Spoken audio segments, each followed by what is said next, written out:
Duduk semangat.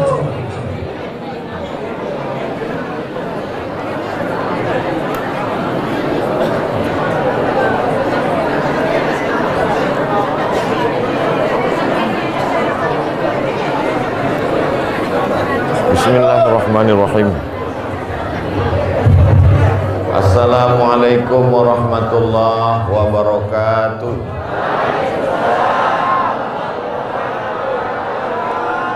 Alhamdulillahi rabbil alamin, wassalatu wassalamu ala ashrafil anbiya'i wal mursalin, sayyidina wa maulana Muhammadin wa ala alihi wa sahbihi wa man tabi'ahu ila yaumiddin.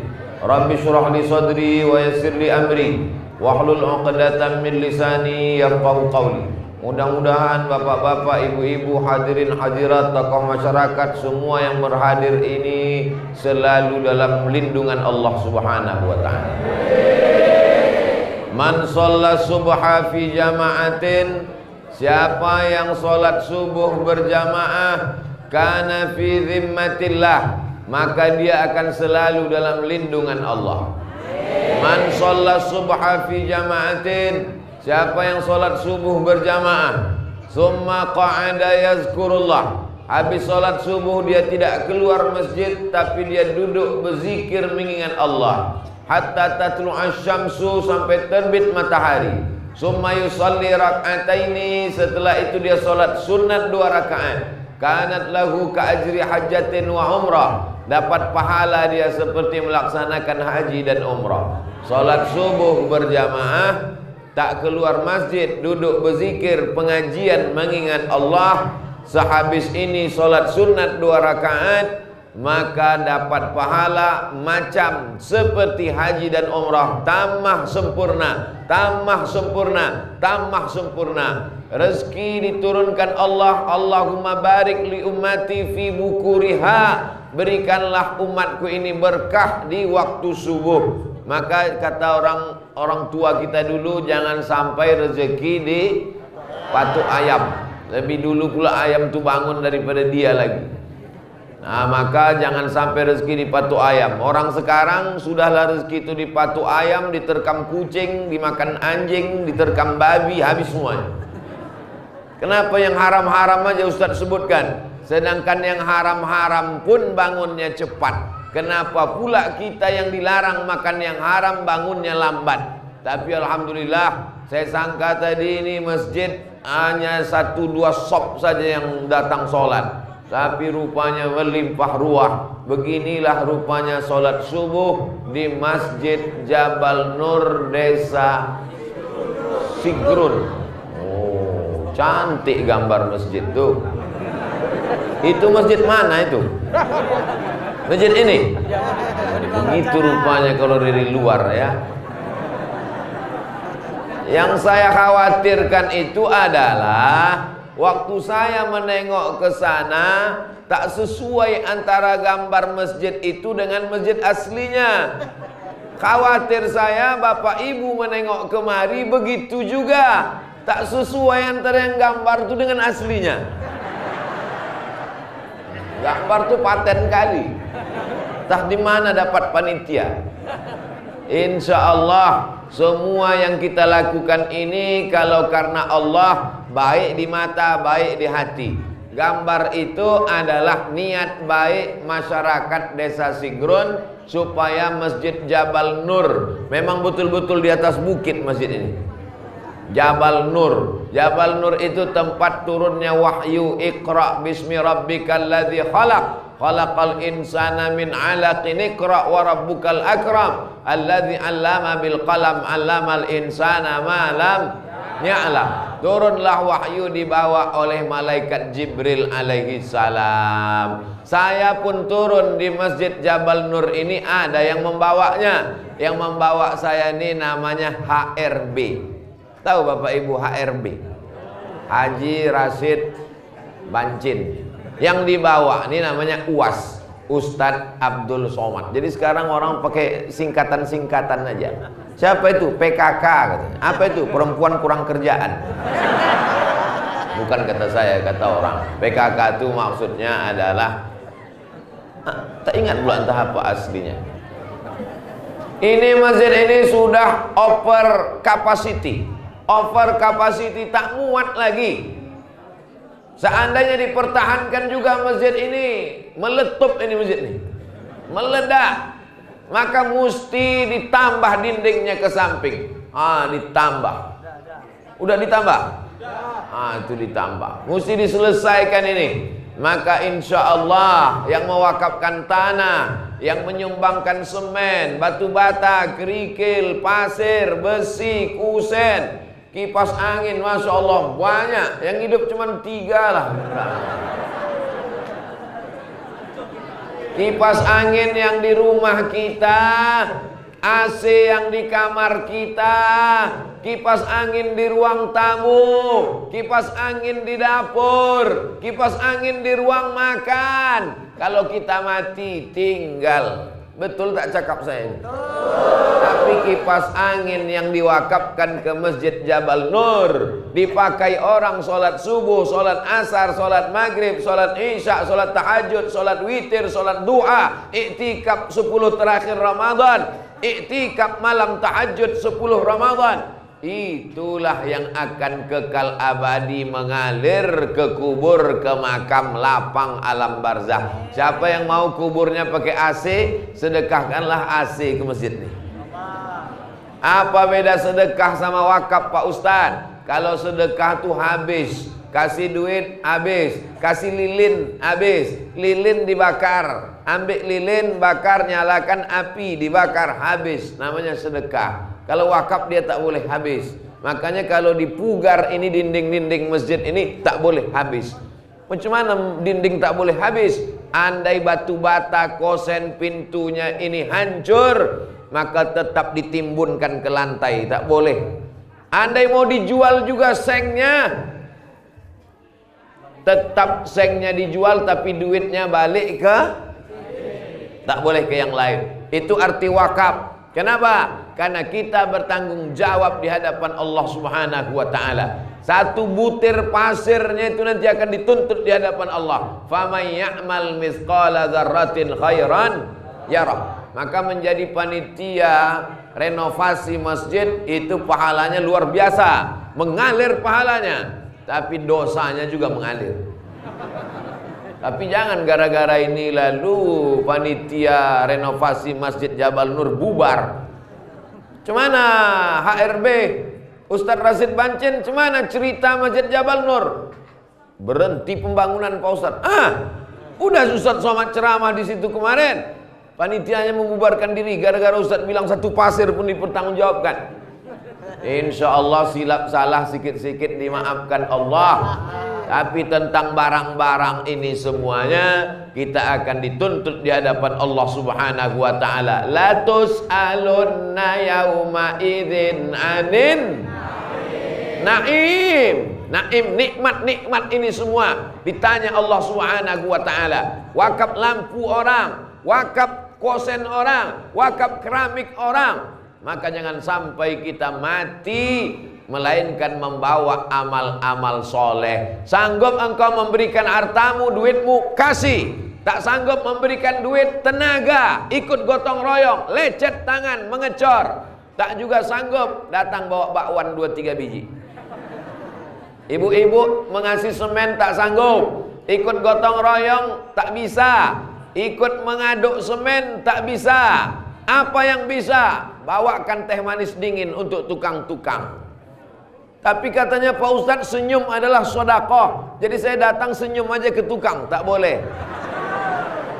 Pula datang ibu, tukang. Tak mahram. Tak mahram ibu dengan tukang. Tapi yang satu tukang tu boleh Pak Ustadz. Siapa dia? Laki saya.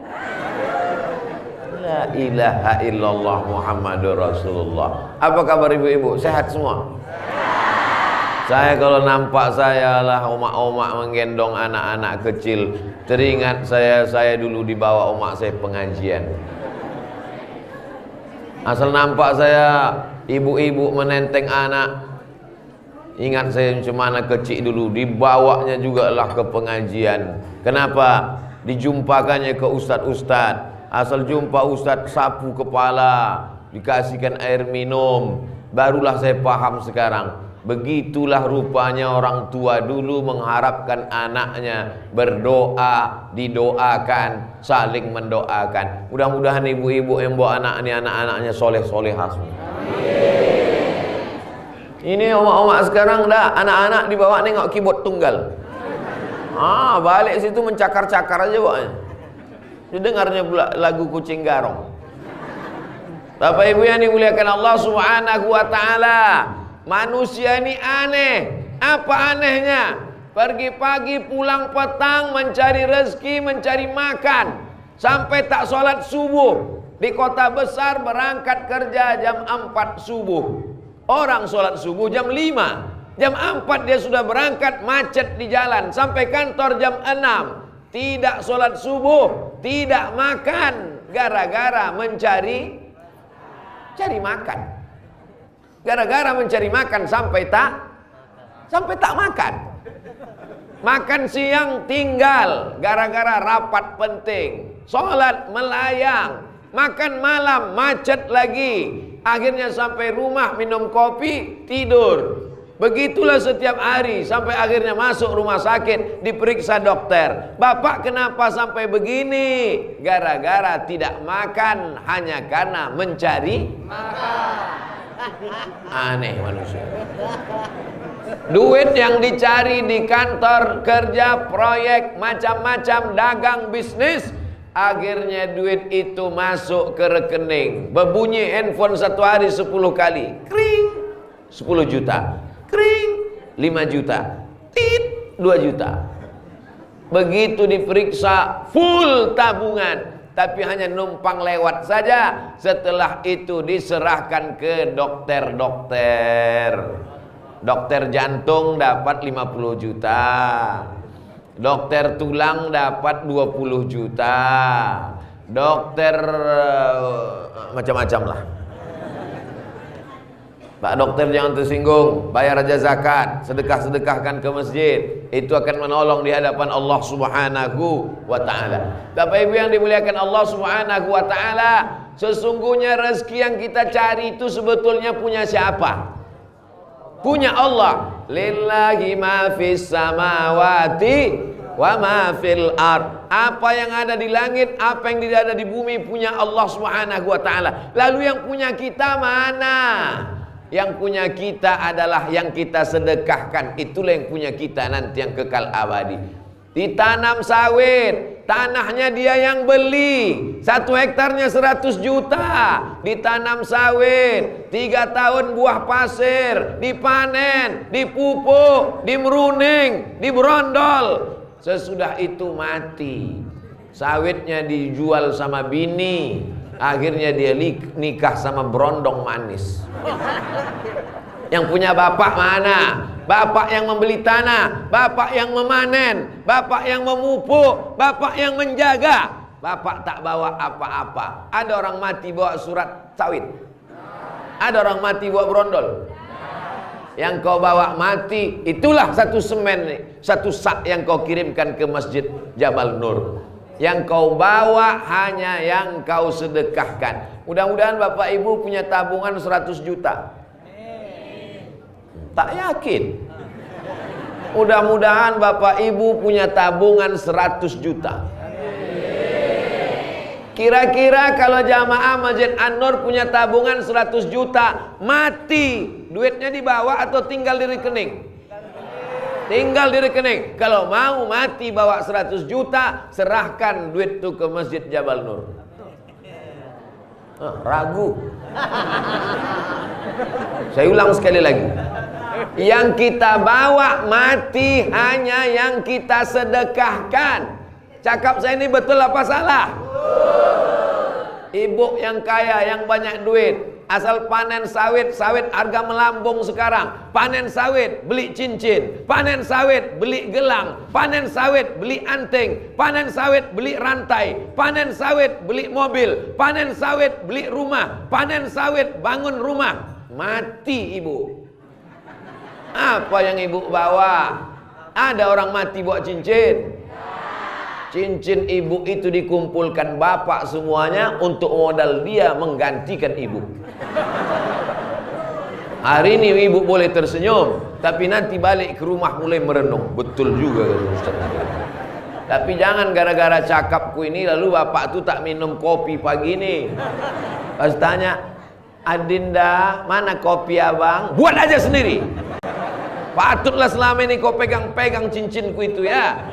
Rupanya itu tujuan kau selama ini. Bukan itu maksud saya.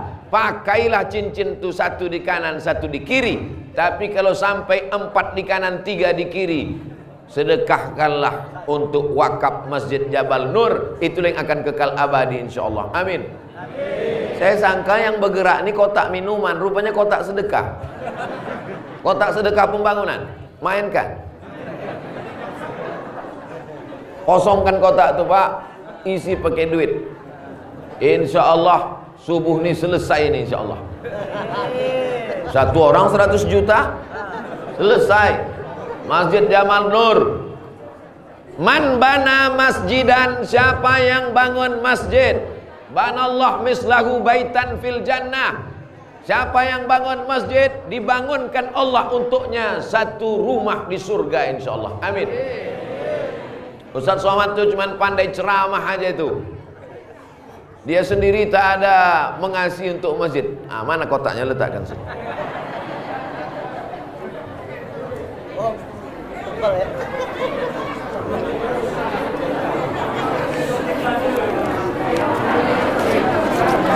Kalau ngasih jangan tanggung-tanggung, habiskan semua.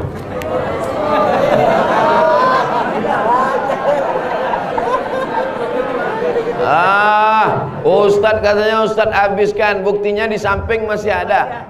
Yang saya kasih tadi yang merah-merah. Yang di samping-samping ini kenapa tak dikasih? Karena ini duit tak laku, 75.000. Kenapa Ustadz simpan duit 75.000? Kalau ada anak kecil menyetorkan hafalannya, dikasih duit 75.000. Mana anak kecil yang mau menyetorkan wadduha? Sini, mana anak kecil? Anak kecil yang mau menyetorkan wadduha. Mari anak kecil menyetorkan wadduha. Maju kemari.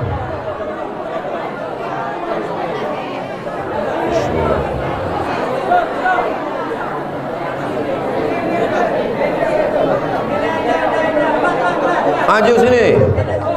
Sini. Ini yang ganteng ini, Masya Allah. Sini, maju anak Ustaz. Cepat. Masya Allah. Siapa namanya? Rifki. Suara dia kuat, tapi karena suara ibu lebih kuat jadi tak kedengaran. Namanya Rifki. Rifki artinya orang yang lembut. Mari kita dengarkan bacaan surat Ad-Duha. Rifki, baca Rifki. A'udzu billahi minasy syaithanir rajim. Bismillahirrahmanirrahim. Teruskan.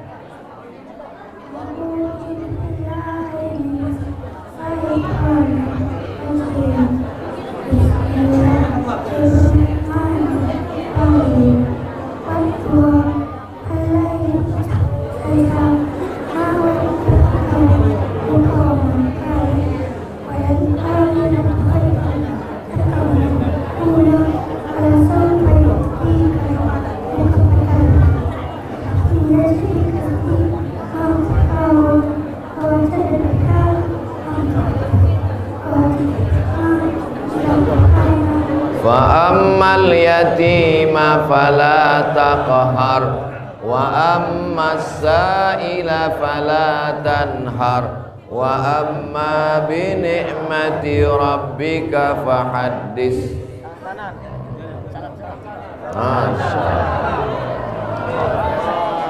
Anak soleh insyaallah. Amin. Sampai mana tadi? Rupanya kalau habis mengeluarkan duit ini hilang hafalan kita. Inilah yang akan menjadi pemimpin masa depan. Berani dia maju ke depan. Yang lain-lain balik menyesal, kena marah sama umat. Kenapa kau tak maju tadi? Kalau maju kau tadi, maulah tak dapat makan siang kalian hari ini. Bapak Ibu yang dimuliakan Allah Subhanahu wa taala, kenapa kita mesti bersedekah? Yang pertama, kenapa mesti bersedekah? Supaya kita sadar bahwa ini bukan punya kita. Kita mau menunjukkan bahwa ini punya Allah. Sebelah kanan saya HRB Ustadz Rashid Bancir. Sebelah kiri saya DPD Dewan Perwakilan Daerah. Cuman 4 orang yang lulus satu Nangro Aceh Darussalam ini. Salah satunya inilah dia, Haji Fadil Rahmi LC, pejabat negara di atas menteri, di bawah presiden. Inilah orangnya. Beliau ini senior saya, kakak kelas saya. Tapi karena hari ini saya yang dikasih kursi, dia duduk di lantai. Jamaah yang dimuliakan Allah Subhanahu wa taala, kenapa kita bersedekah? Yang pertama, supaya kita sadar diri, tahu diuntung bahwa yang kita punya ini bukan milik kita, tapi hanya hak pakai. Dia adalah milik Allah. Kalau mau menjadi milik kita, maka sedekahkanlah, wakafkanlah, infakkanlah, bawa mati. Kalau ada orang mengatakan duit tak dibawa mati, betul? Siapa bilang duit tak dibawa mati? Semua duit yang masuk di kotak itu dibawa mati. Makanya saya kasihkan duit itu tadi semuanya, karena saya mau mati membawa duit. Kenapa semuanya Ustaz kasihkan? Karena tak banyak. Jamaah yang dimuliakan Allah Subhanahu wa taala, kenapa pondok pesantren bisa berdiri? Karena ada orang yang yakin bahwa ada hidup sesudah mati. Kenapa Masjid Jabal Nur berdiri? Karena ada orang yang yakin bahwa dia akan hidup sesudah mati. Bapak Ibu yakin bahwa kita ini sesudah mati nanti hidup lagi?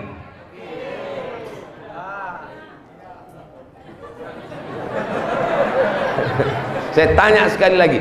Memang kalau belum sarapan susah berpikir memang.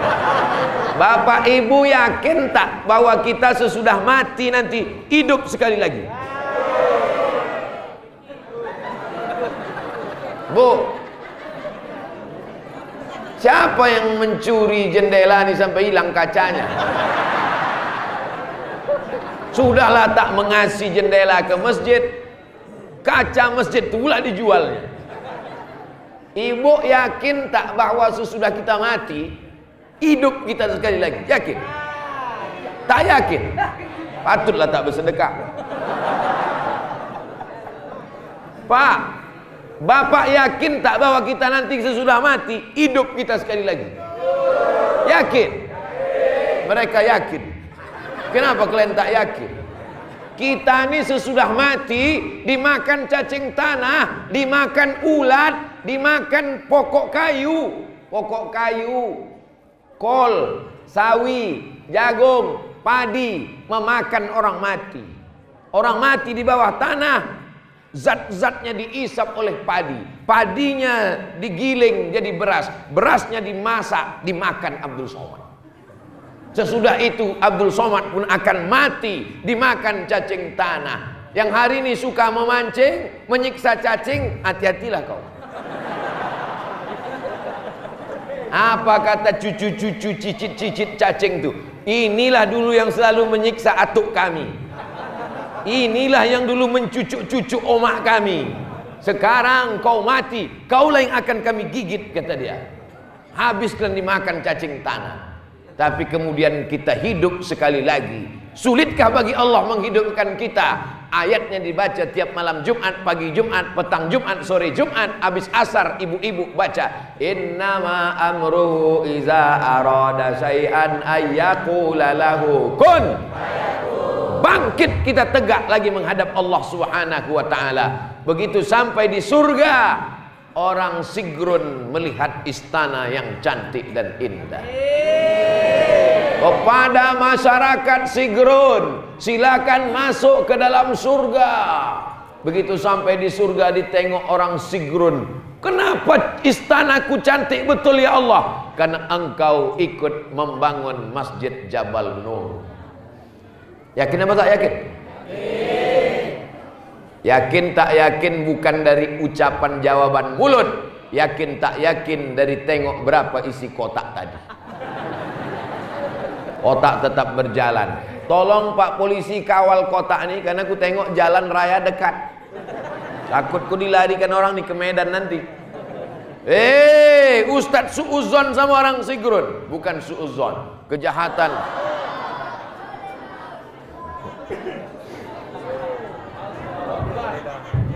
Itulah gara-gara cerita mati, betul-betul mati dia kan. Saya ini tidak boleh bercakap, tidak boleh berpikir, tidak boleh. Asal sikit saja dalam hati saya buat dosa, langsung dibalas Allah di dunia. Jadi ustadz itu hukumannya, kalau bahasa kampung kami, cash and carry. Langsung. Kalau kau buat salah di dunia ini Abdul Somad, langsung dibalas Allah di dunia. Suatu hari saya naik pesawat dari Banda Aceh ke Jakarta. Dari Banda Aceh ke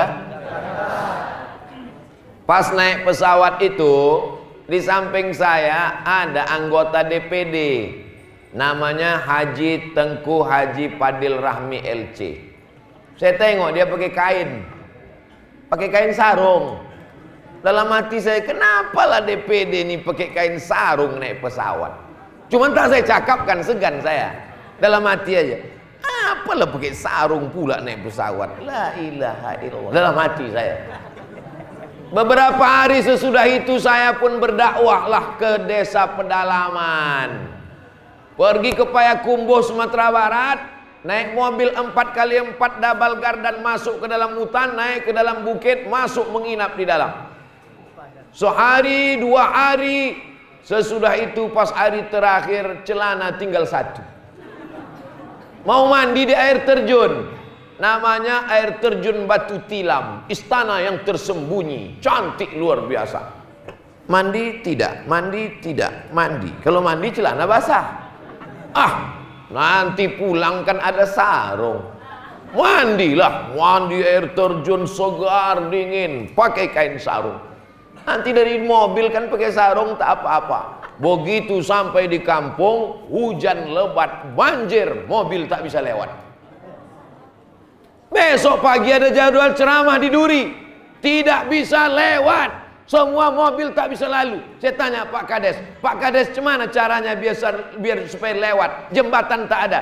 Ini mobil tak bisa lewat, tunggu surut agak 2 hari ini baru bisa lewat. Duduklah saya di tepi sungai itu menengok orang lewat. Tak berapa lama lewatlah Babinsa. Babinsa itu tentara. Lewat Pak Babinsa. Assalamualaikum Pak Babinsa. Waalaikumsalam. Pak Babinsa mau kemana? Mau ke Pekanbaru. Berapa jam kalau naik sepeda motor dari sini ke Pekanbaru? 5 jam. Jalan tanah liat licin. Boleh saya numpang Pak Babinsa? Boleh, ayo ikut kata. Akhirnya naik sepeda motor lah saya megang pinggang Pak Babinsa 5 jam. Pakai kain sarung. Di atas sepeda motor tuh tersenyum saya. Terbayang saya Ustadz Tengku Padil. Memang tak boleh mengejek orang. Langsung. Pakai sarung. Di atas sepeda motor. Tak pula ada kursinya di belakang. Rasa-rasa tanggal. Begitu jugalah tadi waktu cerita mati. Mati, langsung mati. Itu maka saya takut. Langsung. Rupanya jadi ustadz itu tidak ditunda-tunda azabnya. Jadi kalau ada orang minum khamar, berjudi, berzina, mabuk, hidupnya tenang, hidupnya kenyang, hidupnya lenang, hidupnya adem ayem tentram. Sesungguhnya dia sedang merasakan azab yang tertunda. Sesuai dengan judul sinetron, azab yang tertunda.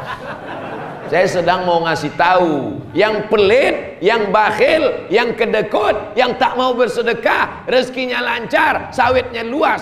Sesungguhnya itu adalah azab yang waspadalah. Ada yang di dunia ini sakit-sakitan, bersedekah rajin tapi rezekinya tak lancar. Tetap yakin sodakoh wakaf walaupun dia tetap juga kena ujian. Macam-macam yang dia alami. Ada ibu-ibu yang sudah ngasih semen, ibu-ibu yang sudah ngasih batu bata, ibu-ibu yang sudah ikut gotong royong, ibu-ibu yang mengirimkan makanan untuk tukang. Bukannya dapat rezeki lancar, bukannya sawitnya naik, lakinya pula dilarikan pelakor. Sabar bu. Kenapa? Karena sesungguhnya Allah ingin menghapuskan segala dosa, silap dan salahmu. Amin. Sabar bu. Sesungguhnya Allah ingin mengangkat derajatmu di akhirat. Karena ada tempat di surga yang tidak didapat oleh orang yang haji mabrur, yang tidak didapat oleh orang yang sedekah, yang tak didapat oleh ulama, yang tak didapat oleh ulil amri, tapi itu hanya didapatkan oleh orang yang sabar. Innama yuwaffas sabiruna ajrahum bighairi hisab. Orang yang sabar diberikan Allah balasan tak terhitung jumlahnya. Kenapa kita bersedekah? Yang pertama, untuk meyakinkan bahwa ini bukan punya kita. Duit ini bukan punyaku ya Allah, maka kubalikkan ke rumah Allah. Ini masjid bukan punya orang Sigrun, ini masjid punya Allah, ini tanah punya Allah. Tapi jangan gara-gara masjid punya Allah lalu seenaknya saja masuk ke dalam tidur. Tidur di masjid, ngences, air liur berserak-serak. Pas ditanya pengurus masjid, kenapa kau tidur-tiduran di masjid? Masjid punya Allah. Masjid ini memang punya Allah, tapi ada hamba Allah yang menjadi pengurusnya, yang menjadi ketua, sekretaris bendahara. Ada panitia renovasi pembangunan masjid, tapi panitia ketua masjid bukan pemilik masjid. Ini mesti didudukkan pemahaman ini. Kalau tidak nanti kacau balau. Ini yang pertama. Yang kedua, kenapa kita mesti bersedekah? Dawu mardakum bis sadaqah. Obati orang yang sakit di antara kamu dengan bersedekah. Yang sudah ke dokter, yang sudah makan herbal, yang sudah minum madu, yang sudah minum habba sauda, yang sudah ke dukun, tobatlah.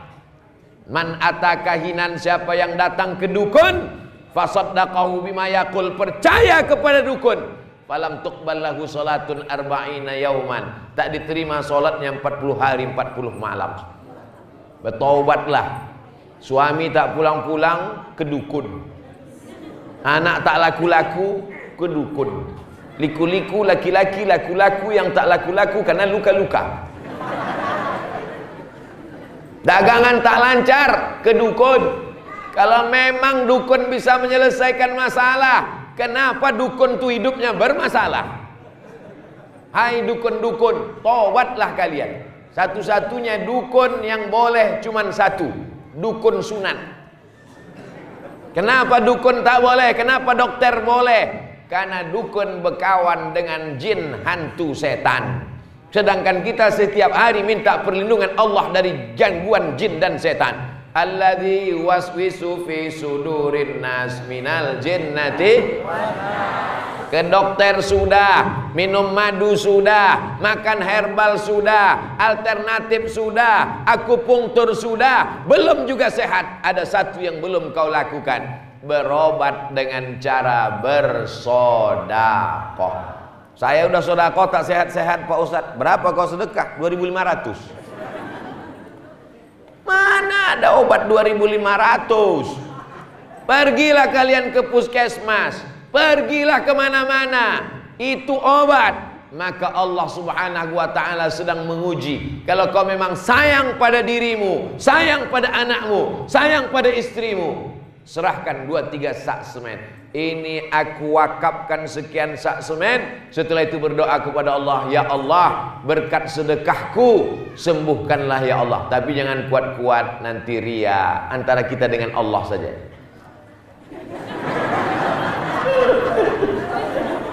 Ini udahlah di masjid kuat-kuat pula. Ya Allah, berkat sedekahku 3 sak semen kemarin, sembuhkanlah anakku. Datang kawan sebelah, aku 5 sak lagi.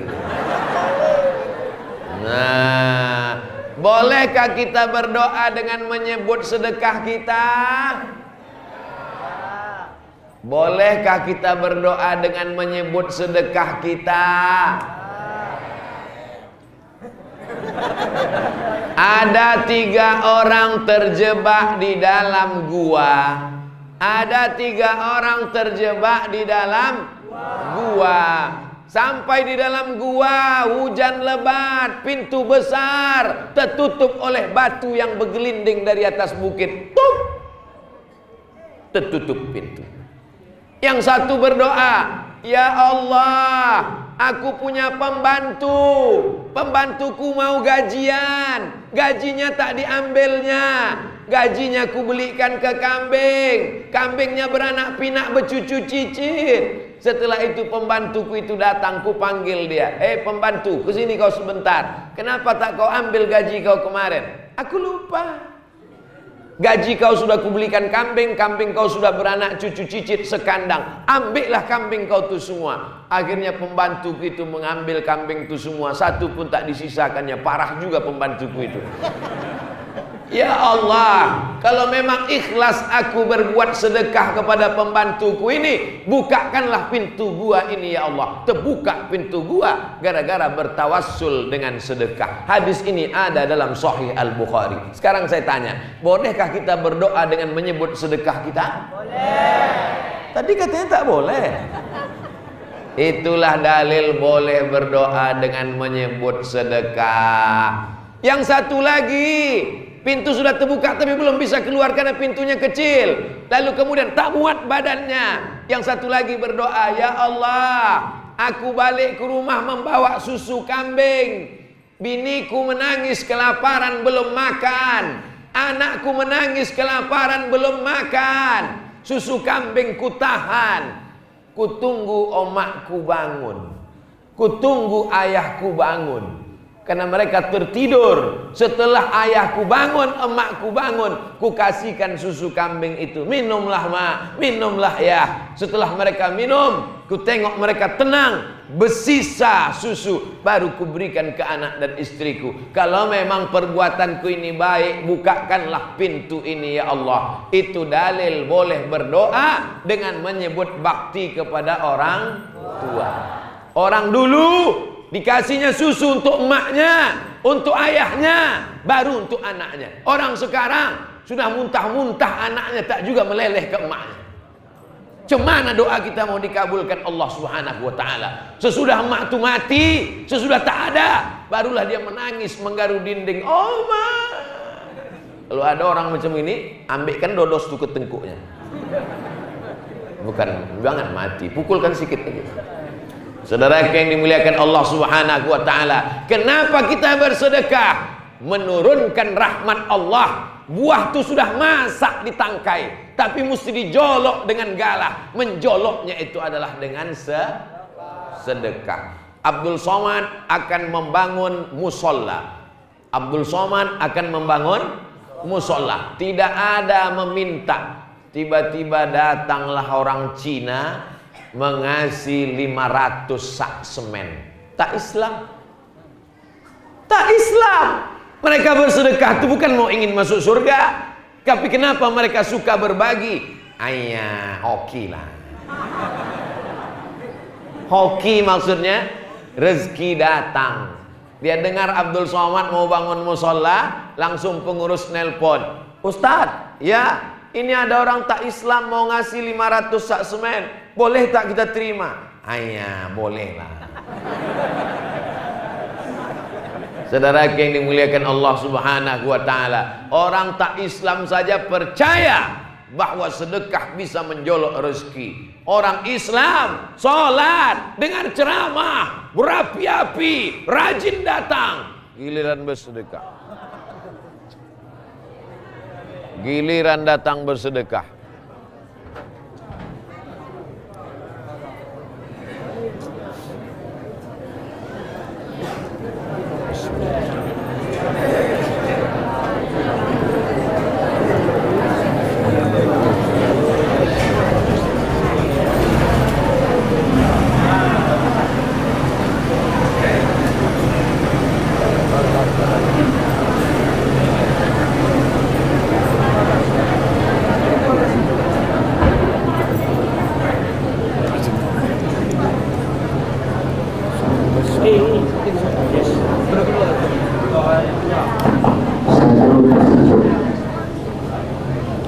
Saya tak bisa ceramah lama-lama lagi karena mesin pesawat udah hidup.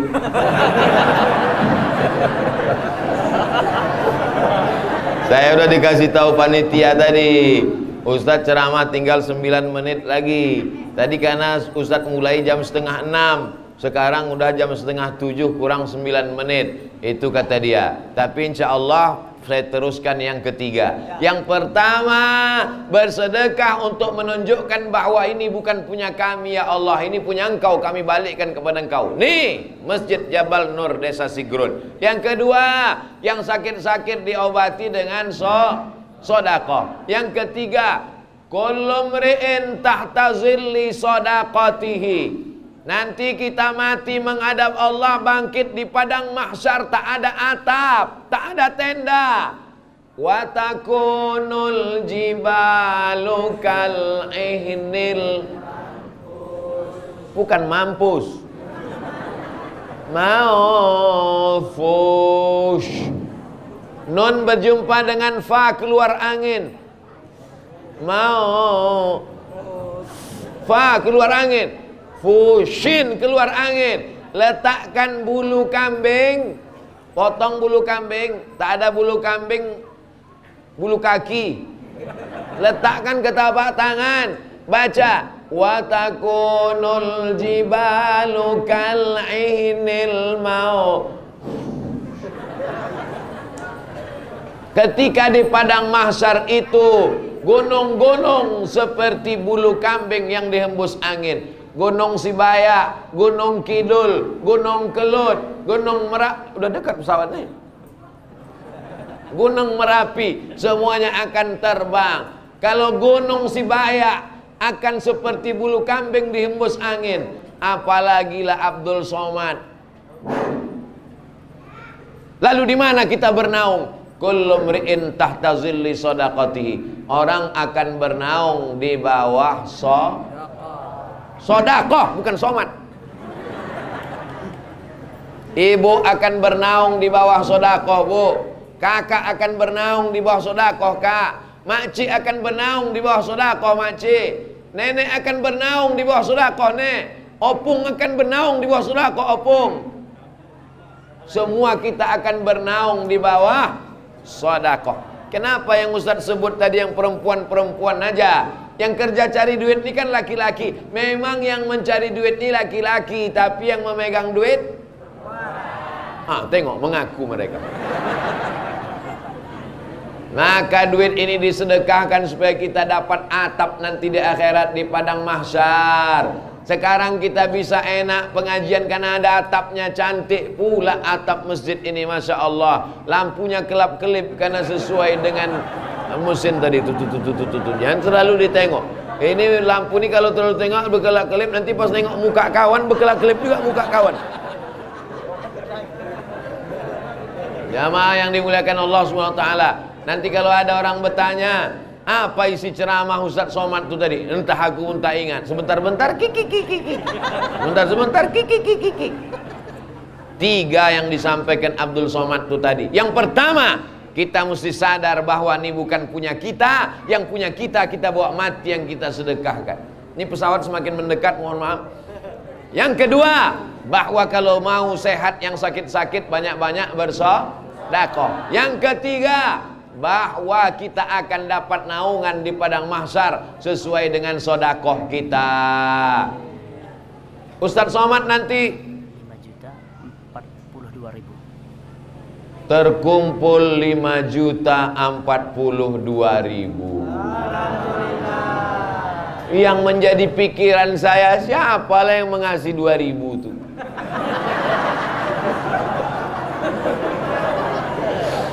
Yang 5 juta mantap, yang 40.000 mantap, yang 2.000 mati lampu langsung, mati lampu langsung.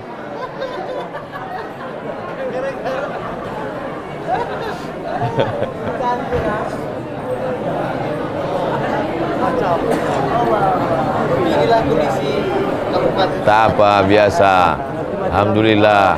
Yang penting kita masih sehat. Jangan mati lampu, awak pun mati.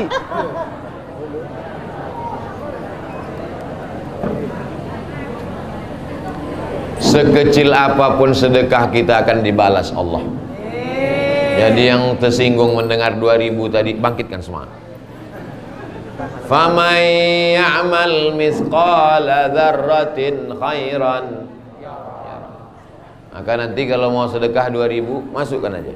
Pas ditanya orang, kenapa kau sedekah cuma 2000? Faman ya'mal mithqala dzarratin khairan. Mudah-mudahan pertemuan kita ini mendatangkan rahmat dan barokah. Ala hazihin niyah, untuk niat yang baik ini, Al-Fatihah.